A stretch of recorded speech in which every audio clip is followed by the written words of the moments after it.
It's the end of September and there's lots to cover in this month's market update, so let's jump right in. And we have to start with rates. A little history, it was March of 22 when the Federal Reserve began hiking the Fed funds rate that led to the steepest increase in interest rates on record. Now, if you recall, we watched 30-year mortgage rates climb from 2.8% to as high as 8% by October of 23, and we've been hovering around 7% ever since. And last week, the Federal Reserve, as anticipated, officially began to reverse the course of its tightening policy by announcing a 50 basis points or 0.5% decrease to the Fed funds rate, which is essentially the rate at which the Federal Reserve makes money available to banks, which then sets the rates that the public can get money from banks in the form of loans. Now, everyone knew that a reduction was coming this week, but it was a little larger than many anticipated. And the decision to drop this much indicates that the Fed has officially shifted their concern from inflation to rising unemployment. Now, for anyone needing a quick refresher course, the Fed, or Federal Reserve, exists to serve what they call a dual mandate. One is to maintain target inflation rate of around 2%, and two, to simultaneously aim for what they call maximum employment, which really just means around 4.2% unemployment, kind of a magic number that means that everyone that really wants a job has one. In a way, these two mandates or objectives are on opposite ends of a teeter-totter. Too much easing and inflation gets out of control. Too much tightening and the economy slows and unemployment rises. Now, their method for accomplishing this dual mandate is simply to regulate the amount of liquidity or cash in our economy by either injecting more into the market through low interest rates, making money cheap, and then stimulating growth. We call that quantitative easing. Or by tightening, by raising rates, which is making money expensive, and then cooling off the economy, which is called quantitative tightening. So as of today, here's a few things we need to know. First, last week's 0.5% decrease means that the Fed funds rate is now down to a target rate of between 4.75% and 5%. The Fed's announcement included a plot graph suggesting its future intentions to drop another 50 basis points, another 0.5% this year, and then another 100 basis points or 1% throughout 2025. So unless something crazy happens, we can expect mortgage rates to drop again as we head into the end of the year, and then again progressively throughout 2025. Guys, if this schedule holds up, it would mean that the Fed funds rate would be in the low 3% range, and the 30-year mortgage rates would potentially be under 5% by the latter part of 25. And obviously, that's good news. Next, the shift towards easing means that we're likely inching our way into a recession of some type. And that's not something to panic about. Recession is the almost inevitable symptom of the tightening that we've been enduring for the last 2 years. I think of it as a hangover. And the focus today, having slowed inflation, is to soften the size of that hangover by not allowing unemployment to ramp up too much.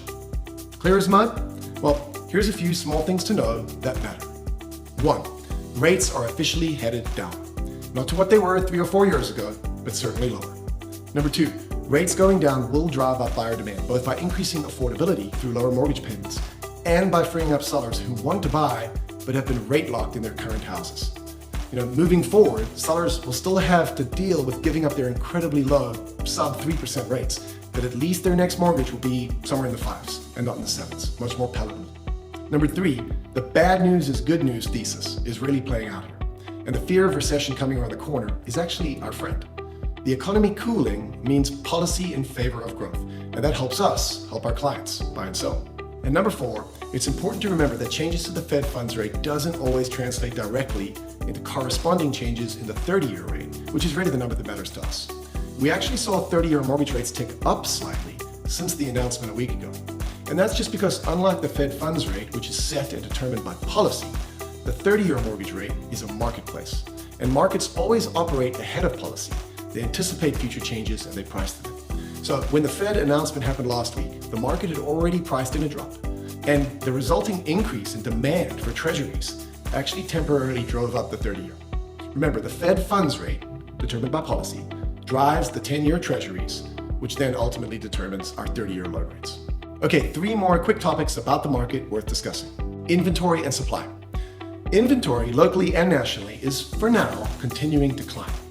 And with sales still mostly holding steady at an annualized rate of around 4 million, month supply is continuing its slow climb.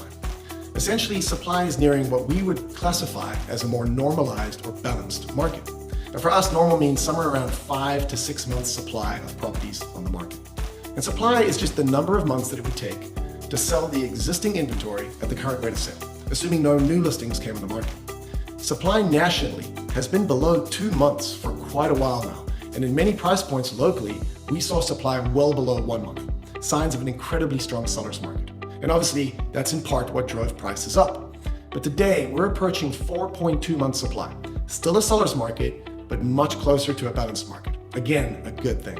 Prices. Despite almost 40% of listings currently taking price reductions around the nation, prices seem to be continuing to climb for a bit as we head into fall.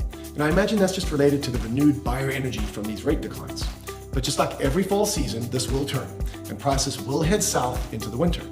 We'll most likely close out the year with a very modest annual appreciation for 24, somewhere between 0 and 3%. Not very exciting for homeowners, but necessary cooling off given the craziness of 21 and 22. But it's important to note that we are not seeing falling home values.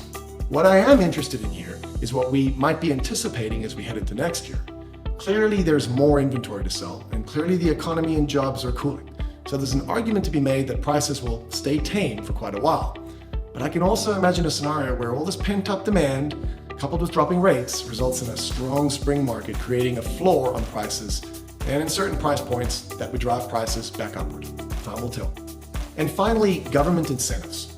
One final force to be considering is we have an election coming. And in most cases, the election tends to drive down demand through November because no one likes uncertainty. And then whoever wins, buying and selling tends to resume. This particular cycle, I think it's interesting that both parties have a vested interest in solving the affordability issue that young buyers are currently facing.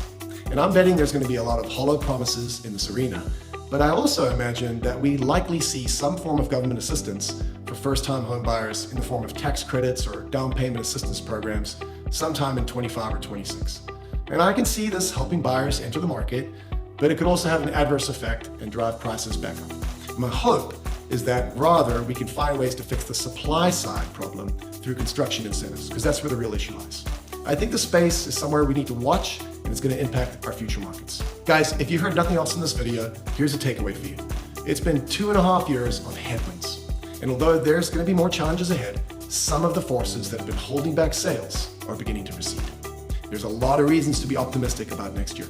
But remember, markets go up and markets go down, just like the tide. And rising tides lift all boats.